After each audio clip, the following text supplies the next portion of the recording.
Alright, so, I didn't upload the recording for the Islam lesson. I will be doing that momentarily, and he can make it available to you through text or email or whatever. And 3 weeks ago I said that we would go over Gnosticism, which is a very good example of parasitic theism, something that Gilly was talking about. I guess I want to start off by asking a few questions. Why do you think secret knowledge is attractive to people? I'm sure you've heard of it at some point, where you've probably seen a video of it on, they don't use Vine anymore, do they? TikTok? Yes, TikTok. Of people talking about the stuff they don't want you to know. Not in the conspiracy sense, but perhaps maybe even in the spiritual sense. And this grabs the attention of a lot of people in today's world. Why? Can you speculate a little bit? Like secret information? Yeah. Why is the idea in on itself attractive? Maybe people want to be better than others? No more? Right, so pride-fueled. Well, let's put it this way. Would you rather be told the truth is available to everyone, or that only the special few get to have it? Which one sounds more interesting, right? And if you're part of that special few, well, then there must be something special about you. So, why do people like being part of the special few? Why do people like to feel special? Yeah, why do like people... I think that this one would be obvious. We all like to think we're special. Nobody wants to be just another person, just another normal person. That's true, yeah. What danger could come from believing that most people are spiritually inferior or ignorant? It also devalues the other people in question.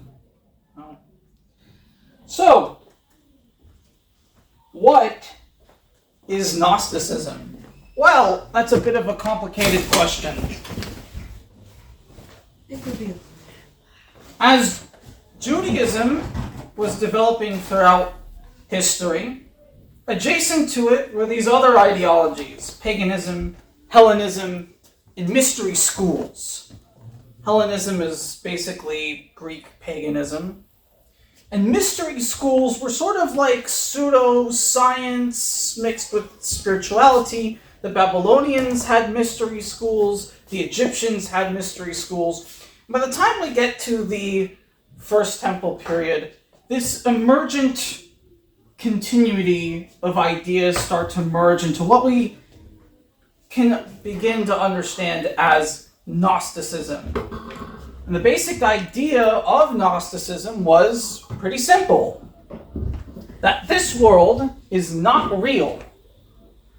That it's created by a lesser figure called the Demiurge. And that the reality of it is that there is a God above that God called the Monad, who created reality as we actually know it. And so the goal of Gnosticism was to acquire sacred or secret knowledge so as to break through the illusion created by the Demiurge, who is holding us all here in reality, hostage, essentially, to get to the monad. Now that might sound freaky on its own, but by the time we get to Second Temple Judaism and this schism between Judaism and Christianity, something bizarre happens. A Hellenistic interpretation of Christianity leads to Gnosticism merging with a particular sect of Christians that then take over the entirety of the Christian world. Born from an ignorant interpretation of the Bible. Who would like to guess what that interpretation might be? Well, the answer was simple, that the God of the New Testament and the God of the Old Testament were not the same figure. See, a Gnostic interpretation of the Bible generally read that actually the snake in the garden was the good guy, trying to rescue humanity from our prison from the demiurge. The Old Testament God, according to the Gnostics, is the demiurge.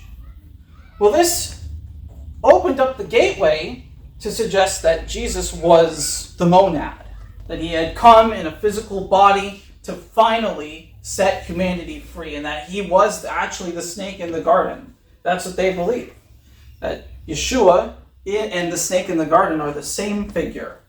This is all shocking information, but they actually believe all of this.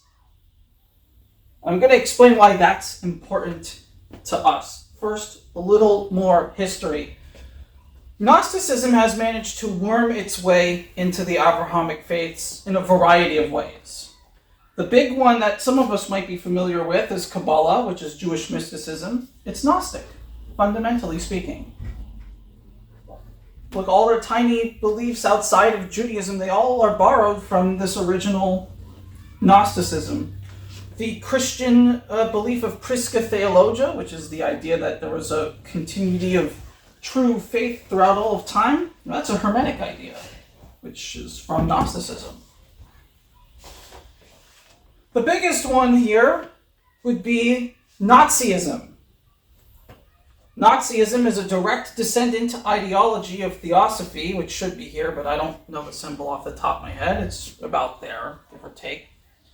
Which in on itself is a descendant from all these mystery schools, and even ideas that you wouldn't suspect as being fundamentally Gnostic, like replacement theology, have their deepest roots in Gnosticism.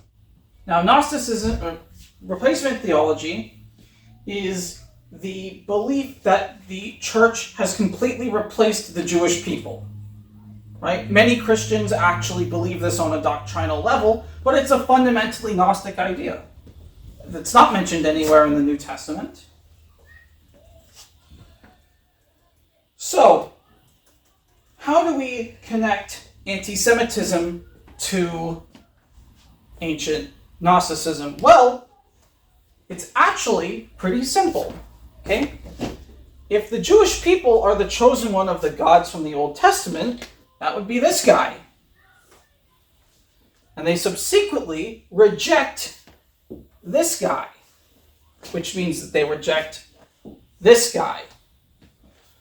So from a Gnostic point of view, the Jewish people are, to some extent, fundamentally evil in their execution and belief, because we have actively decided to side with the demiurge, who is keeping us here, hostage. And of course, this fills into all kinds of anti-Semitic conspiracy theories. Jews control the media. We control the internet. We control who you date. We control where you go. No. Why? All in service of the demiurge. Now, many anti-Semitic Christians in today's world do not consciously think this. Let's be clear here. Many of them are completely ignorant as to the self-fulfilling prophecy that this circle creates. And many of them, if you start talking to them about the demiurge or the monad, they're not going to know what you're talking about. They're going to be like, what? What do you want about? That's what makes Gnosticism so dangerous. It's a religion that can put on many different hats. And it is impossible to yank it away from any new hat. What Gnosticism essentially does is it takes any religion, think of any religion, okay? Any. Islam, that's the wrong way. Is it the wrong way? I think that's the wrong way. Little star, whatever. Christianity, that's a T, not a cross. Even Hinduism, whose symbol is too complicated for me to draw. Think of any religion, there is a Gnostic permutation of it that recontextualizes everything in this dichotomy. And what we call this in philosophy is a notion called syncretism. Syncretism.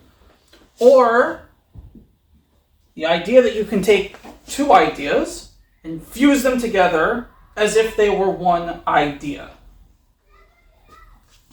Academically speaking, Messianic Judaism actually follows under this blanket as well. Historically, Christianity and Judaism have been two separate faiths, and we claim that they're actually one. This is why early Messianic Jews of the first century were some of the first victims of Gnosticism, because Gnostic polemics were particularly strong to newly emergent religions that had new, strange ideas. It helped contextualize a lot of these hard-to-understand passages, and they don't have 2,000 years of hindsight and progress to properly understand it all. So, knowing all of this, it's quite strange to say it, but from an anti-Semitic worldview, the anti-Semites are actually the good guys. And that's why none of them see anything wrong with what it is they're saying. Because whether they know it or not, they've accepted this worldview. They've accepted Gnosticism under a different hat, obviously, but that's the fundamental reality of it. Now, I need to be clear here. On a technical level, Gnosticism by itself is not anti-Semitic. There were philo-Semitic interpretations of this, but because of 2,000 years of anti-Semitic history from the church, philo-Semitic stuff sort of went to the wayside. How can you tell the difference between wisdom and manipulation? How do you know I'm not manipulating you right now? How can you tell the difference? I guess is the better way of asking it. You know, if every one of you walked into this room today not knowing a thing about Gnosticism, how do you even know what I'm saying is correct? Don't. You don't. You trust me. But if a Gnostic came in here and started to tell all of you this, how would you respond?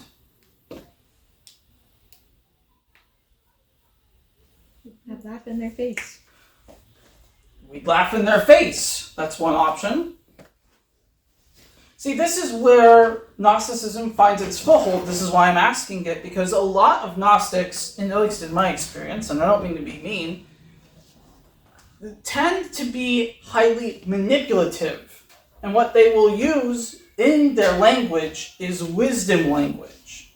They'll say things that make you feel good, like a little cognitohazard, silently whispering in your ear to make you think things that you wouldn't think otherwise. A lot of Gnostic literature sort of praises the reader for even finding it to begin with. Like how I did that, I used So this manipulative cycle is important to understand. This manipulation that Gnosticism even does to begin with, it's important to understand. So to understand the difference between wisdom and manipulation, we would have to go to outside sources. Remember when we went over logic, is what they're saying actually something that can be sort of philosophically tested?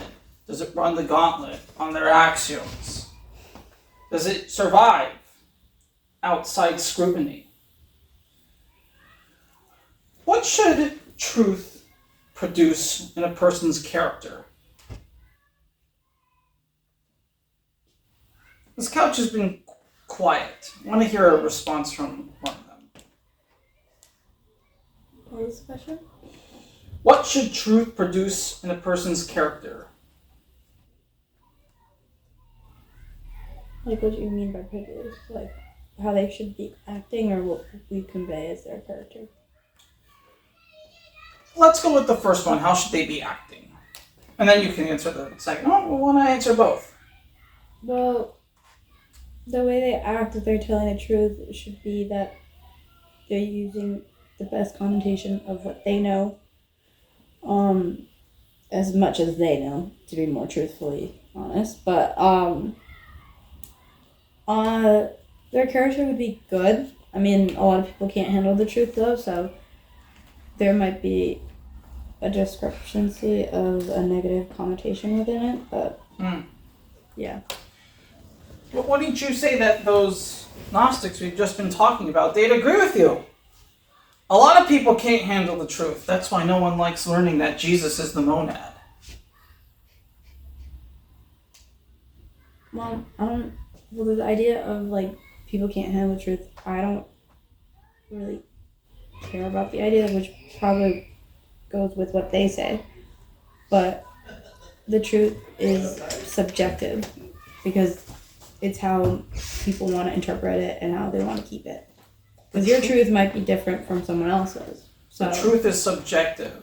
It could, like, it is objective when it's factual, but, like, it can still be factual and someone still not believe that it's true. And for them, that's subjective. Right. So people have their own subjective realities that they live, but at the end of the day, reality will kick in at some point. Mm-hmm. Which begs the question. Were we to ask a Gnostic the reality about this relationship, what do you think they'd say? Were I to ask, okay, cool, let's assume you're right. What evidence do you have for this monad and Jesus' opposition to being the demiurge? We'd have to meet both those, right? We'd have to prove that there's a God on top of a God, which philosophically speaking, I don't really know how you would do that. Maybe someone will eventually see this video and try and make an effort, but it seemed to me as though the logical arguments can only point to a singular creator and nothing below them or nothing above them, so go figure. Oh, I thought you were raising your hand, sorry, my bad. Well, the issue is, like, the way they would compare it is that the person, the higher up, that has to be, they have to be better, they have to do good, instead of the idea that, like, there's supposed to be good and bad in the world to, like, even out things and to teach us lessons. And because the monad, in this case Jesus, hasn't really done anything bad, he only has helped the world, it kind of gives them the power of, like, saying this is a higher entity, they're better, while the God who, like, allows all these bad things to happen is, like, terrible. But there is a reason behind the madness, but right. I don't think they look after that. I think that's fair. How about we give another one? If true, then why does he identify with this guy?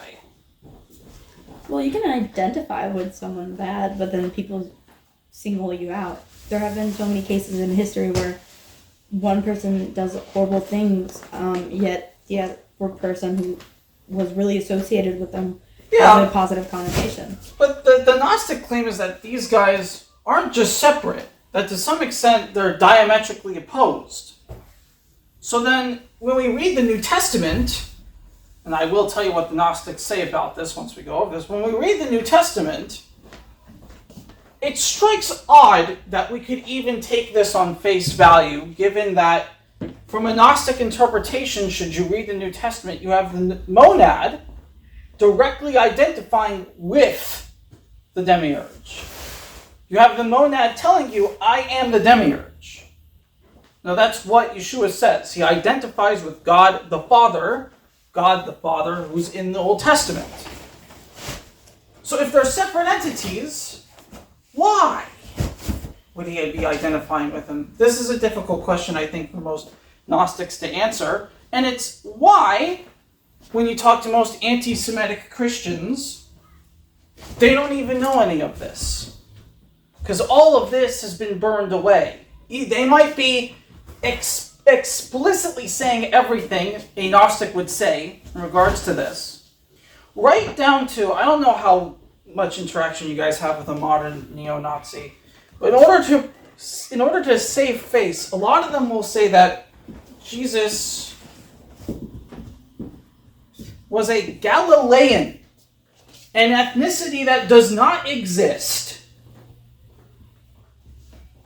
They'll say that he wasn't Jewish, that he was, of course, a white Aryan, and that, again, the Nazis, when they talk about them being the perfect race, the Aryan race, part of their ideology was that they had to get rid of prior groups, like Jewish people. They were the actual chosen people. So they just de-associate anything that they don't want the higher up to represent them? In a way, yeah.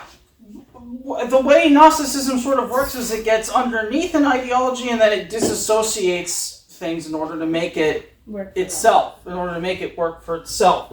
Kind of like just like shoving your hand up there and using it as a sock puppet.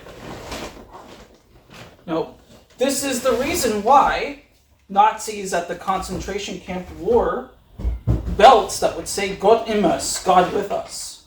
So they genuinely believed God was with them. One of the most important parts about anti-Semitic history is that none of these people thought that they were the bad guys. And it's why being able to identify Gnosticism can save us from deviant ideologies such as Kabbalah, which is just Gnosticism puppeting Judaism with a little hand puppet. Albeit not as anti-Semitic, but it flips the script into being virtually anti-Gentile. The Kabbalah will tell you that Jews... I'm sorry, were you raising your hand? My bad, sorry. Kabbalah will tell you that Jews have a unique soul. That if you were to take a Jewish baby and compare them with a Gentile baby, head over shoulders, God prefers the Gentile baby. They haven't done anything. Neither of them could possibly have any conviction of spirituality, but just by being Jewish, somehow they're more valuable. And that plays into this cycle, albeit flipped on its head, because now Kabbalah would say, well, actually, the monad is our God, and the Jesus believers, they're the guys who follow the demiurge, and so on and so forth. So this is probably one of the hardest things to do in today's world, is to listen to someone's ideology and try and parse what's Gnostic and what's not. And it's even made its way into things like atheism. The general rule I go with is the us versus them rule. Sometimes some people call it the Jew rule. Take anything anyone's saying and replace it with Jew, Jew, Jew, Jew. And if it sounds like Hitler wrote it, it's probably not good. So that's pretty much Gnosticism in a nutshell. There's a lot more to kind of go over, but I think it's a little too complicated. Like, for instance... So why don't you tell us if Gnosticism won the day in the church? Well, that's a matter of opinion. To some extent, the answer is kind of yes. The overwhelming majority of Christians on this planet are replacement theologists. In today's world, anti-Semitism has skyrocketed, not 80 years post-Holocaust, and prior to that, it was really high. So, has Gnosticism proper won the day? No. No one really espouses belief in the monad or the demiurge. But I will say this, that you can even find this bizarre dichotomy in ideologies you'd never expect. Such as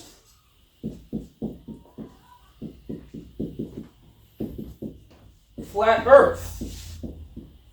Or even to some extent, young Earth. This reality is not real. There is a reality above it, and that's more important. So you can even find this in ideologies that, dissent-wise, have nothing to do with Gnosticism, but they have fundamentally accepted the core principles of Gnosticism, minus these two guys being present. So to some extent, it does seem to be winning the day, which is why it's important to look out for it. You said that they believed that in the garden, Jesus was the snake, essentially? Yes. Do they have a different belief then on what the garden was? Because what did they think they were winning by? So there are two interpretations of the demiurge. This is one of the big permutations that I didn't go over just because it complicates things. The first one is Maltheism. Maltheism. That is horribly written.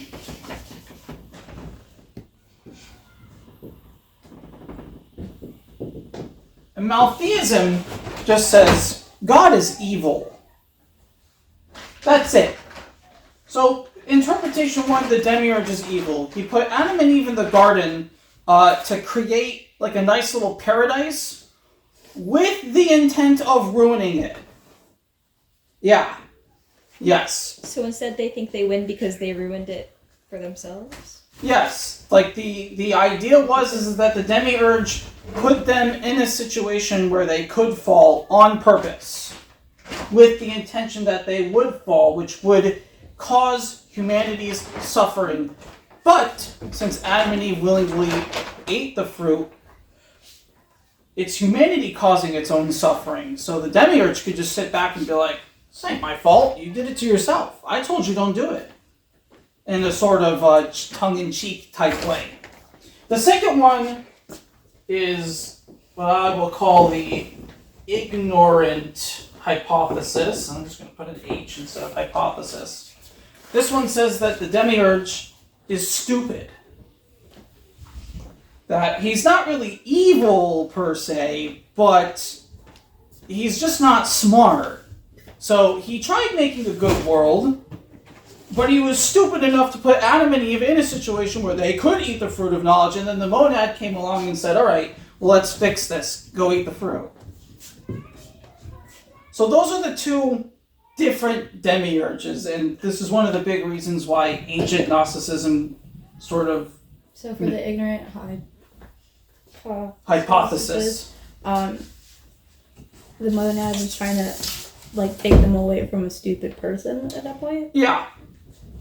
And in the Maltheist version of it, the monad saw their need to eat the fruit as the path out of the demiurge's world to begin with. Mm-hmm. So in this sense, the monad and the demiurge were aligned in goals for different reasons.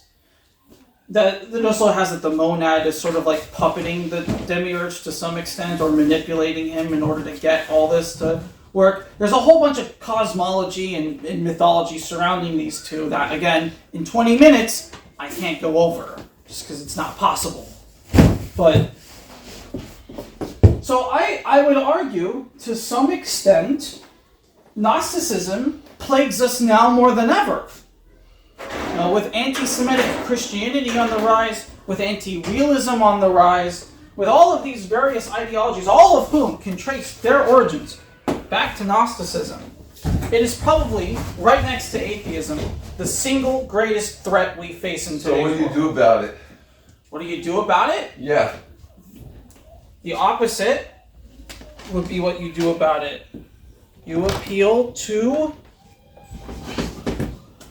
If I could draw correctly for once. They're ending. I know. Okay. Realism. When Gnostics tell you the world is not real, no! The world is real. The biblical worldview is that the God of Israel created this world. That we exist in a created order. Whenever you hear someone say the universe is chaotic, order couldn't possibly have arrived from... No, we do not believe that. The universe is orderly. It might appear chaotic, but there's a created order to it. So order could have arrived from it, even by a natural means or whatever. Because it's a created order. When they tell you that there's some sort of sacred hidden knowledge. Well, has this hidden knowledge actually helped us to any extent?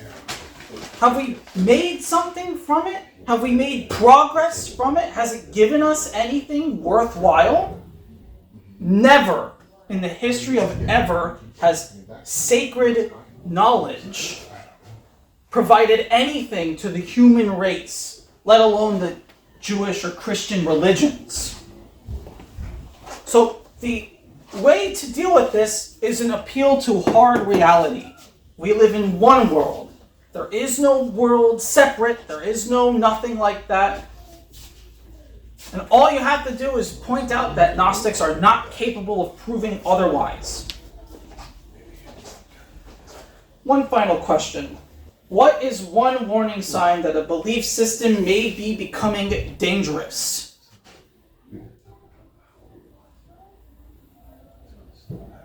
When their ideology is more about not protecting, but more eliminating everything that they assume is bad, just because they don't have a conscientious ability at that point to disassociate what is what without their indoctrination at that point. That's a good one. I like that one. I've got that on my list. You look like you want to say something. But based off the ideologies that we went over, what would be one thing?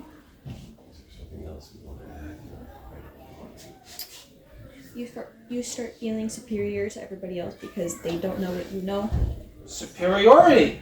Based off the fact that you have hidden knowledge, sacred knowledge. Which, for clarity, we do. Not just kidding. How about hate or dehumanization of others? Has anyone ever heard the term NPC? At least one of you has. It's an old computer game acronym that stands for non-player character. It's a Gnostic idea. Gnostics believe that there are fake people in this world who essentially are not real people because they reject reality. When you see someone online say, man, all these people are NPCs, they may not even know what any of this stuff is. They've just repeated a Gnostic belief. How do they think they can decipher between NPCs and real people? You can't. The monad created them so convincingly, so as to keep you grounded in this world. How do they know they're not an NPC? They don't. Most Gnostics will be like, most of them would say, well, I have access to sacred knowledge, therefore I can't be. An NPC is incapable of learning anything new, because they just play out their little daily cycle and that's it.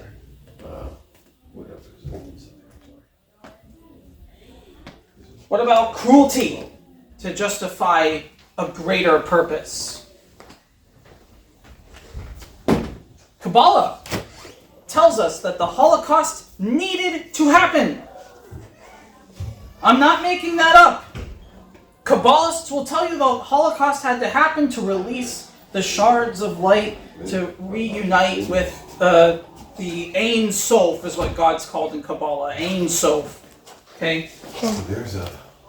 But then it didn't really do anything. It just caused an even bigger problem. Yeah. It just waited. Yep. Well, they would tell you yes, and that will lead to the release of more shards.